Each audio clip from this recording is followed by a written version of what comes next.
Hello. Uh, so school is back, and let me just get into frame here.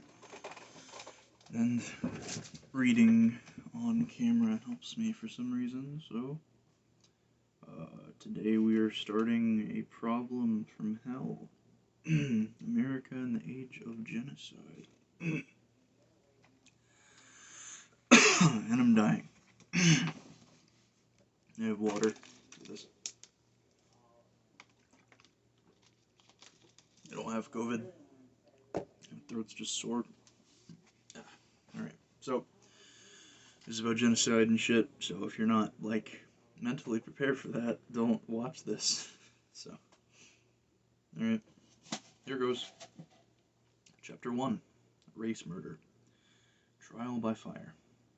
On March 14th, 1921, on a damp day in Charlottenburg district of Berlin, a 24-year-old Armenian crept up behind a man in a heavy gray overcoat swinging his cane. The Armenian, Sagaham Telehiran, placed a revolver at the back of the man's head and pulled the trigger, shouting, "This is to avenge the death of my family." The burly target crumpled. If you had heard the shot and spotted the rage distorting the face of the young offender, you might have suspected that they were witnessing a murder to avenge a very different kind of crime. But back then, you would not have known to call the crime in question genocide. The word did not yet exist. Telerian, the Armenian assassin, was quickly tackled as pedestrians beat him with their fists and house keys. He shouted in broken German, "I, foreigner, he, foreigner, this not her Germany. It's nothing to do with you. It was just a national justice carried out in an international setting." Telerian had just murdered, Mehmed Talat, the former Turkish interior minister who set out to rid Turkey of its Armenian problem. In 1915, Talat had presided over the killing by firing squad, bayoneting, bludgeoning, and starvation of nearly 1 million Armenians. The outside world had known that the Armenians were a grave risk well before Talat and Young Turk leadership ordered their deportation. When Turkey entered World War I on the side of Germany against Britain, France, and Russia, Talat made it clear that the empire would target its Christian subjects. In January 1915, in remarks reported by the New York Times, Talat said that there was no room for Christians in Turkey, that their supporters should advise them to clear out. By late March, Turkey began disarming Armenian men serving in the Ottoman army. On April 25, 1915, the day the Allies invaded Turkey, Talat ordered the roundup and execution of some 250 leading Armenian intellectuals in Constantinople. In each of Turkey's 6 eastern provinces, local Armenian notables met roughly the same fate. Armenian men in rural areas were initially enlisted as a pack of animals to transport Turkish supplies to the front, but soon even this had deemed too dignified an existence for the traitorous Christians. Churches were desecrated, Armenian schools were closed, and those teachers who refused to convert to Islam were killed. All over Anatolia, the authorities posted deportation orders requiring the Armenians to relocate the camps prepared in the deserts of Syria. In fact, the Turkish authorities knew that no facilities had been prepared, and more than half of the deported Armenians died on the way. By continuing deportation of the orphans to their destinations during an intense cold, Talat wrote, "we were ensuring their eternal rest." Official proclamations, like this one from June 1915, cropped up around town. "Our Armenian fellow countrymen, because they have attempted to destroy the peace and security of the Ottoman state, have been sent away to places which have not been prepared in the interior, and a literal obedience to the following orders in a categorical manner is accordingly enjoined upon all Ottomans. 1. With the exception of the sick, all Armenians are obliged obliged to leave within 5 days of the date of this proclamation. 2. Although they are free to carry with them on their journey the articles of their movable property which they desire, they are forbidden to sell their land and extra effects or to leave them here and there with other people.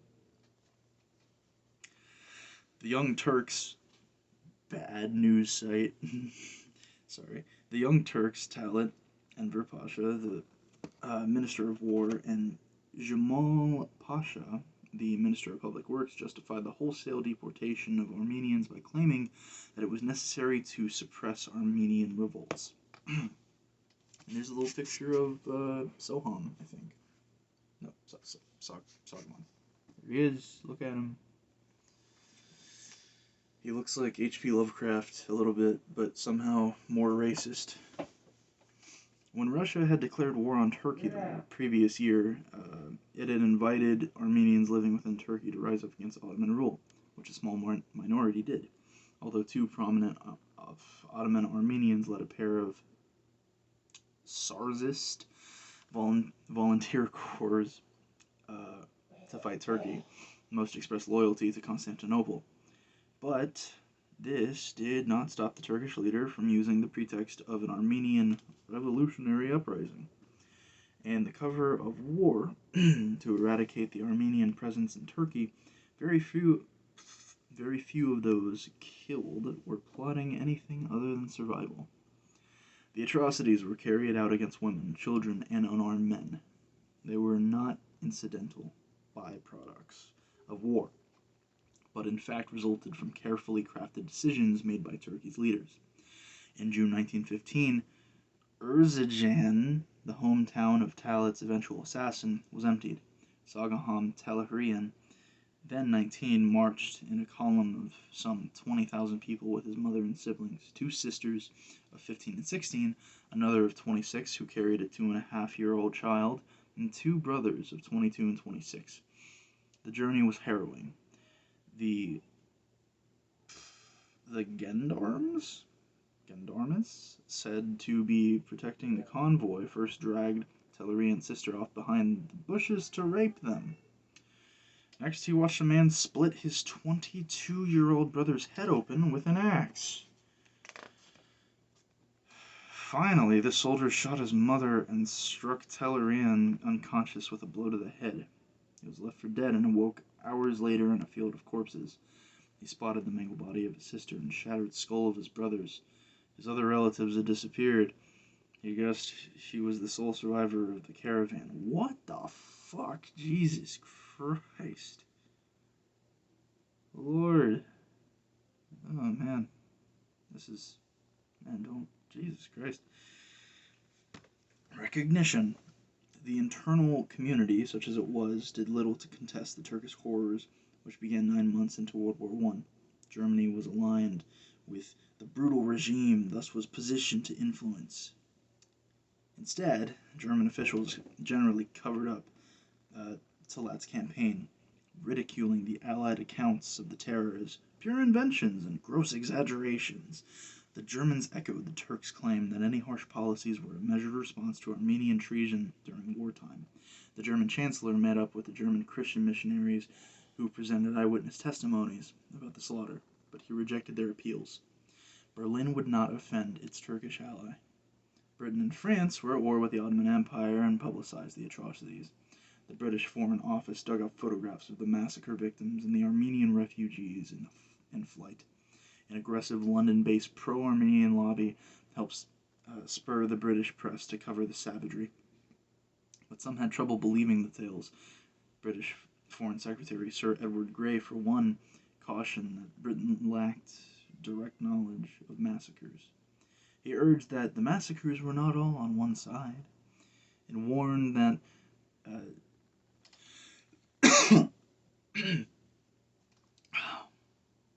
I lost my place. I'm so sorry.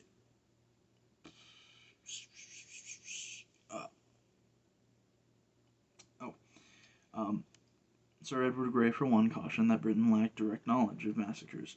He urged that the massacres were not all on one side, and warned that denunciation would likely be futile. Indeed, when Russia's foreign minister drafted a public threat that he hoped the Allies could issue jointly, Gray said that he doubted the message would influence Turkish behavior and might even cause Turkey to adopt more serious measures against the Armenians. Since Britain was already at war with Turkey, other British officers argued that the most expedient way to end the killings would be to defeat the German-Austrian-Turkish alliance. On May 24, 1915, the Allied governments did deliver a joint declaration that took the unprecedented step of condemning crimes against humanity and civilization. The declaration warned the members of Turkish government that they and their agents would be held personally responsible for the massacres. Generally, though, the Allies were busy. The Allies were busy trying to win the war. At the same time, the Turks were waging their campaign against the Armenian minority. The German army was using poison gas against the Allies in Belgium. In May 1915, the German army had torpedoed the Lusitania passenger liner, killing 1,200, including 190 Americans. The Germans had also just begun Zeppelin attacks against London. The United States determined that to maintain its neutrality in the war, they refused to join the Allied declaration. President Woodrow Wilson chose to pressure either the Turks or their German backers. It was better not to draw attention to the atrocities, lest U.S. public opinion gets stirred up and they begin demanding U.S. involvement. Because the Turks had not violated any of the rights of Americans, Wilson did not formally protest. But in Turkey itself, America's role as a bystander was contested. Henry Morgenthau, Sr., a German-born Jew who had come to the United States as a 10-year-old boy, had been appointed ambassador to the Ottoman Empire by President Wilson in 1913, agitated for U.S. diplomatic intervention. In January-February 1915, Morgenthau had begun receiving graphic and fragmentary intelligence from his 10 American consuls posted throughout the Ottoman Empire. At first, he did not recognize the atrocities against the Armenians were of a difficult nature than the wartime violence. He was taken in by Talent's assurances that uncontrolled elements had simply embarked upon mob violence that would soon be contained. In April, when the massacre began in earnest, Turkish authorities severed Morgenthau's communication with his consuls and censored their letters. Morgenthau was reluctant to file reports back to Washington based on rumors, and the Turks were making it impossible for him to fact-check. Although he was initially incredulous, by July 1915 the ambassador had come around. He received too many visits from the desperate Armenians that trusted missionary sources remained skeptical. They had sat in his office, tears streaming down their faces, regaling him of terrifying tales. When he compared his testimony to the strikingly similar horrors relayed in the rerouted consular cables, Morgenthau came to an astonishing conclusion. What he called race murder was underway. On July 10, 1915, cabled Washington with a description of the Turkish campaign. Persecution of Armenians assuming unprecedented proportions. Reports from widely scattered districts indicate systematic attempts to uproot peaceful Armenian populations, and through arbitrary arrests, terrible tortures, wholesale expulsions, and deportations from one end of the empire to the other, accompanied by frequent instances of rape, pillage, and murder, turning into massacre, to bring destruction and destitution to them. These measures are not in response to popular or fanatical demand, but they are purely arbitrary and directed from Constantinople in the name of military necessity, often in districts where no military operations are likely to take place.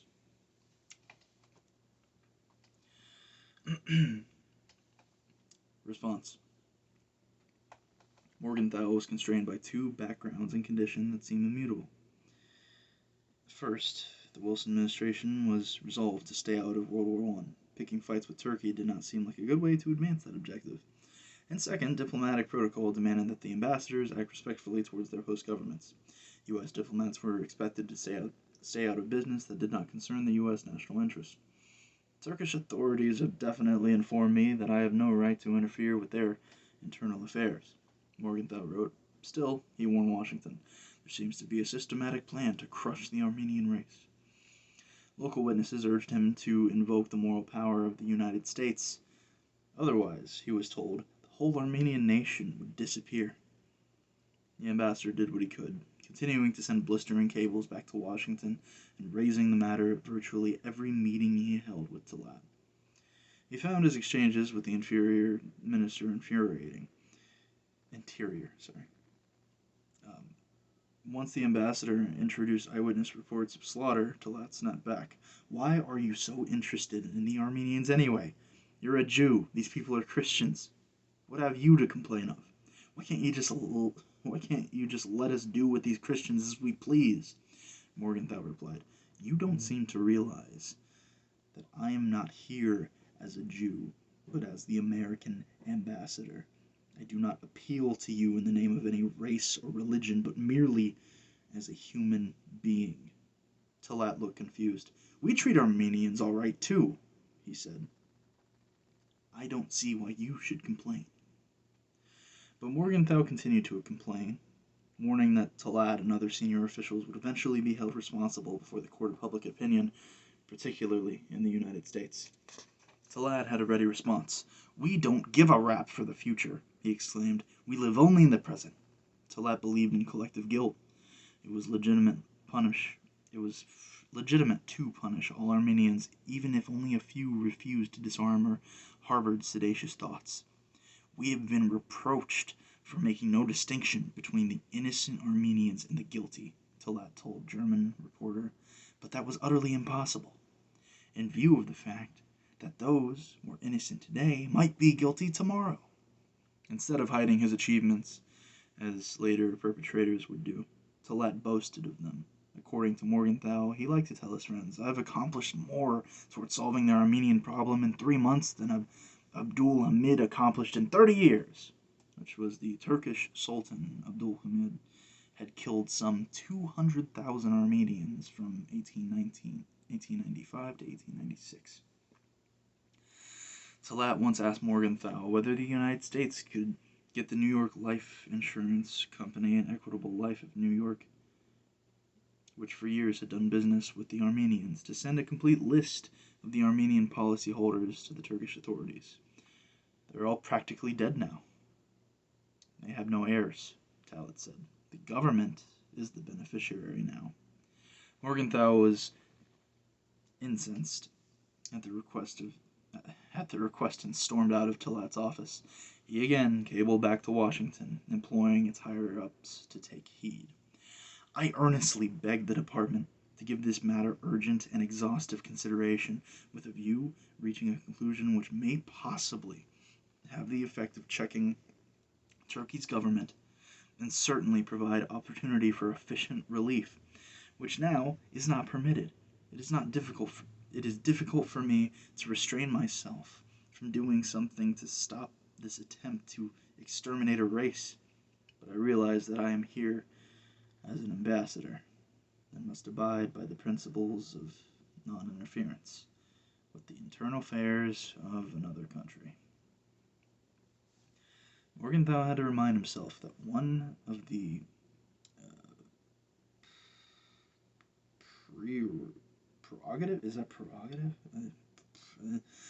One of the prerogatives of sovereignty was that the states and statesmen could do as they pleased within their own borders. Technically, he noted himself, I had no right to interfere.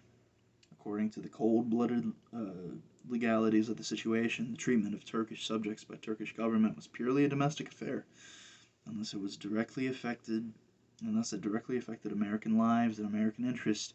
It was found outside the concern of the American government. The ambassador found this maddening. The New York Times gave the Turkish horrors steady coverage, publishing 145 stories in 1915. It helped that Morgenthau and the Times publisher, Adolf Ochs, were old friends.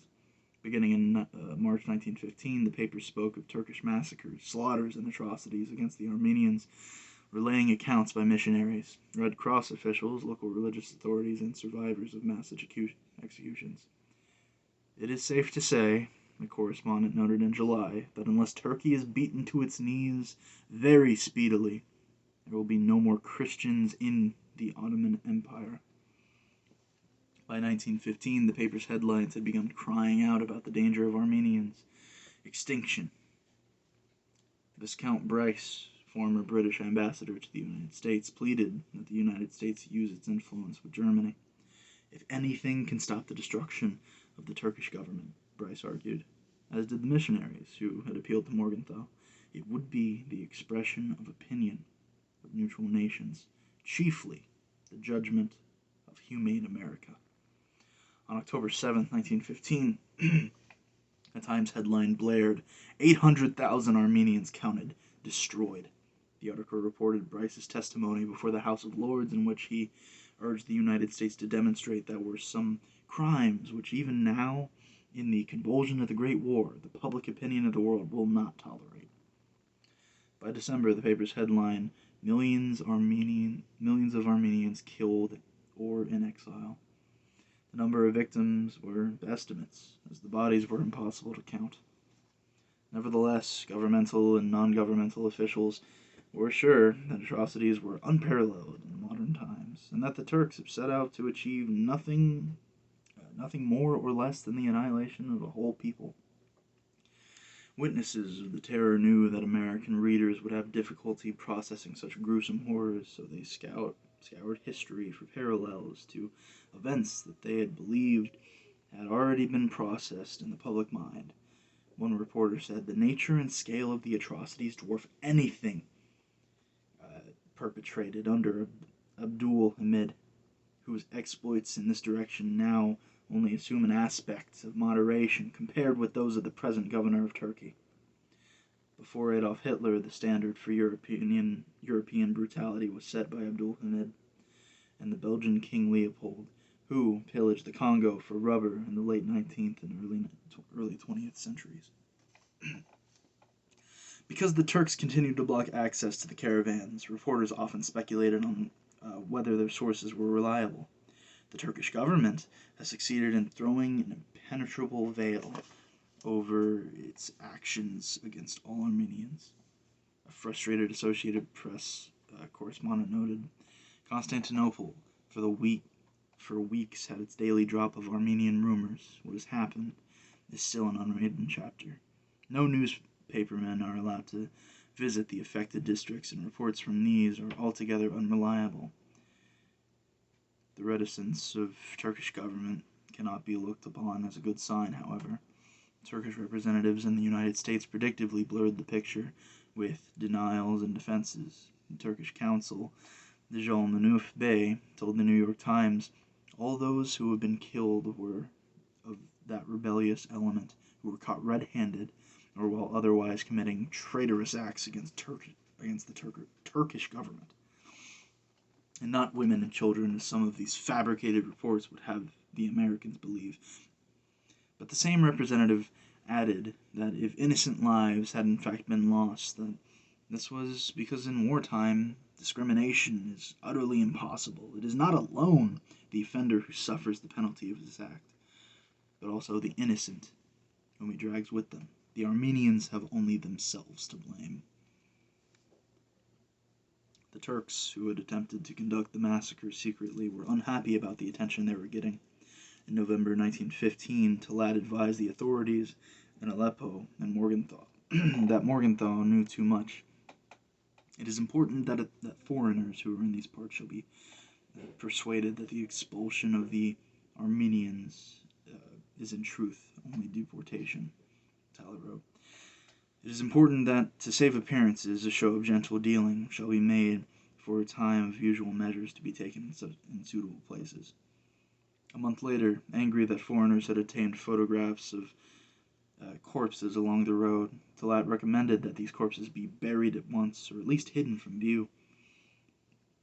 Sensing Turkish sensitivity, To the outside world's opinion, Morgenthau pleaded with his superiors to throw protocol and neutrality aside, to issue a direct government-to-government appeal on behalf of humanity to stop the killings. He also urged the United States to convince the German Kaiser to stop the Turks' annihilation of a Christian race. And he called on Washington to press the Turks to allow humanitarian aid deliveries to those Armenians already deported and in danger of starving to death in the desert. But because Americans were not endangered by the Turkish horrors, and because American neutrality in World War I remained fixed, Washington did not act on Morgenthau's recommendations. Officials urged him instead to seek aid from private sources. Morgenthau did not get help from the outside of the U.S. government. The Congregationalists, Baptist, and Roman Catholic churches made donations.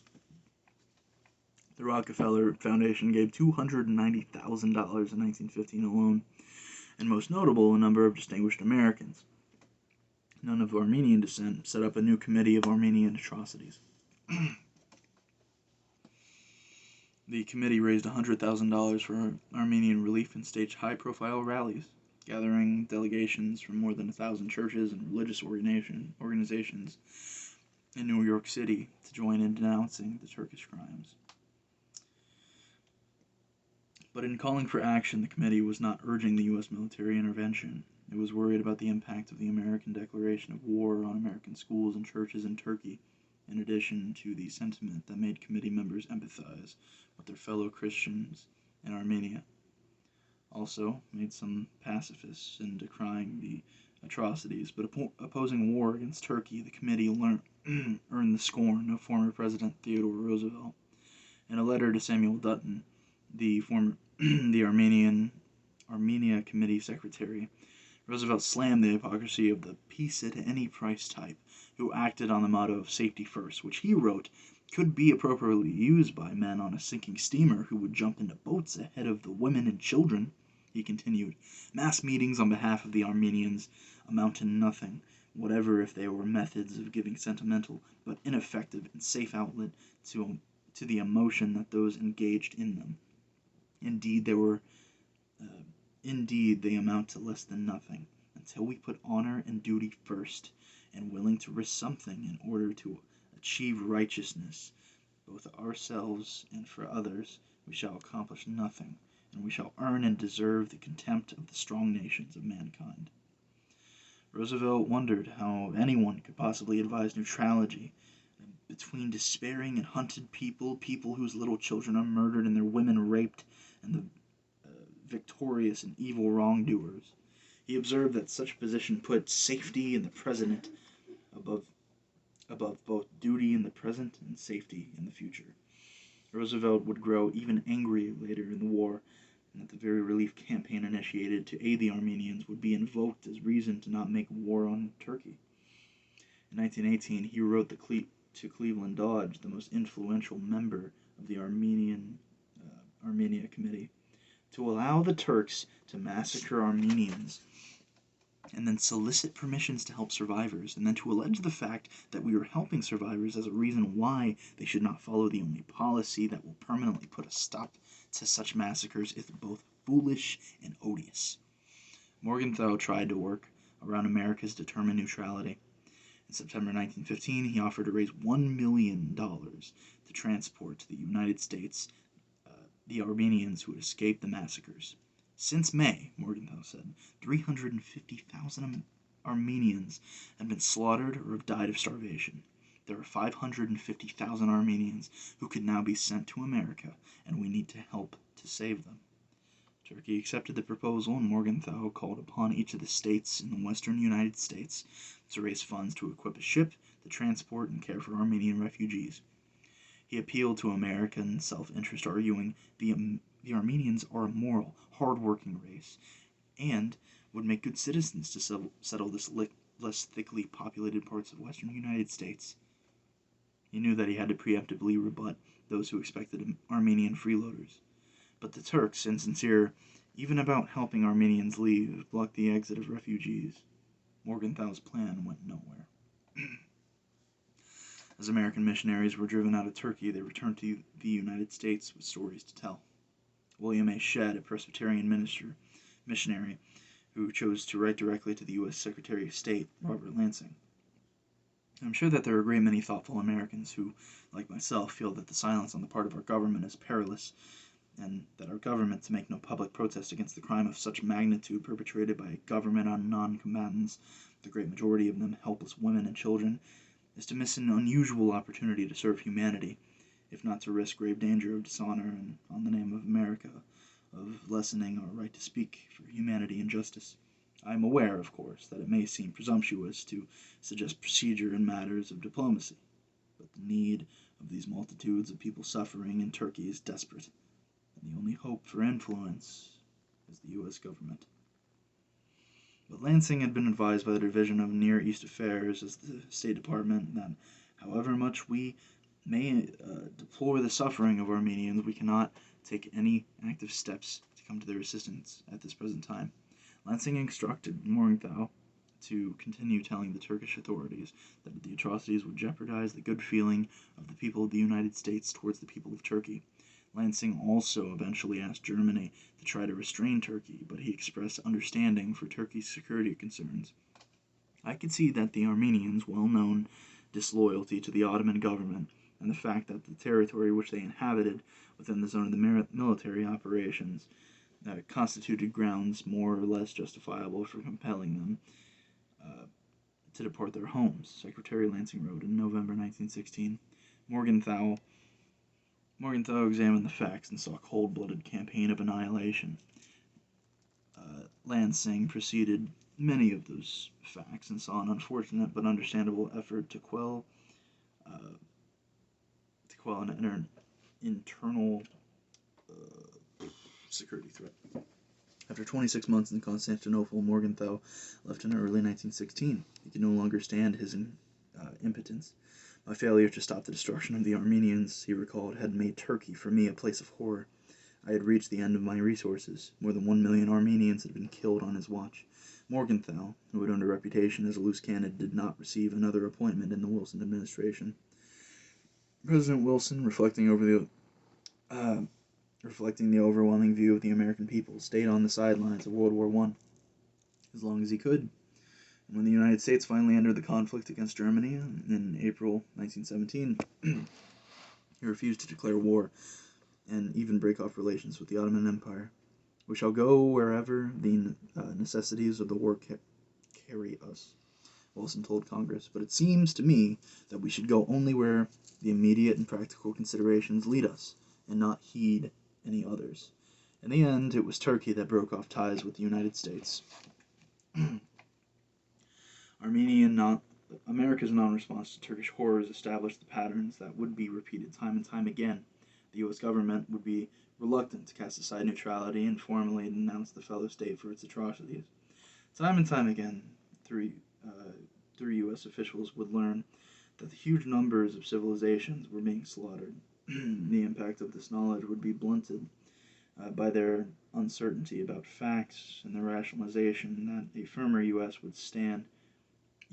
stand would make little difference. Time and time again, American assumptions and policies would be contested by Americans in the field closet to the slaughter, who would try to stir imaginations of their political superiors. And time again, these advocates would fail. This way, Washington and the United States would offer humanitarian aid to the survivors of race murder, but would leave those committing it alone. Aftermath. When the war ended in 1918, the question of war guilt loomed over the large Paris Peace Conference. Britain, France, and Russia urged that the state authorities in Germany, Austria, and Turkey be held responsible for violations, the laws of war and the laws of humanity. They began planning the century's first international war crimes tribunal, hoping to try the Kaiser and his German underlings, as well as Talat, Enver Pasha, and other leading Turkish perpetrators. But Lansing dissented on behalf of the United States. In general, the Wilson administration opposed the Allies' proposals to emasculate Germany. but it also rejected the notion that some allegedly universal principle of justice should allow punishments. The laws of humanity, Lansing argued, vary from individual. Reflecting the widespread view of the time, Lansing said that the sovereign leader should be immune from prosecution. The essence of sovereignty, he said, the absence of responsibility. The United States could judge only the violations that were committed upon American persons or American property. If such tribunal were set up, then the United States would not participate. In American thinking at that time, there was little question that the state's right to be left alone automatically trumped any individual right to justice. A growing post-war isolationism made the United States reluctant to entangle itself in affairs so clearly removed from the Americans' narrow interests. Even without the official U.S. support, it initially seemed that Britain's wartime pledge to try the Turkish leaders would be realized in early 1919. The British, who still occupied Turkey with some 320,000 soldiers, pressured the cooperative Sultan to arrest a number of Turkish executioners. Of the 8 Ottoman leaders who led Turkey against the War of the Allies, 5 were apprehended. In April 1919, the Turks set up a tribunal in Constantinople that convicted 2 senior district officials for deporting Armenians and acting against humanity and civilization. The Turkish court found that the women and children had been brutally forced into deportation caravans and the men murdered. They were premeditatedly, with intent, murdered after the men had their hands tied behind their backs. The police commander, Tevfik Bey, was sentenced to 15 years of hard labor. The lieutenant governor, Kemal Bey, was hanged. The court also convicted Talad and his partners of crime and absentia for their command responsibility in the slaughter, finding a top-down, carefully executed plan. The disaster visiting the Armenians was not a local or isolated event. It was a result of premeditated decision taken by a central body, and the immolations and excess which that took place were based on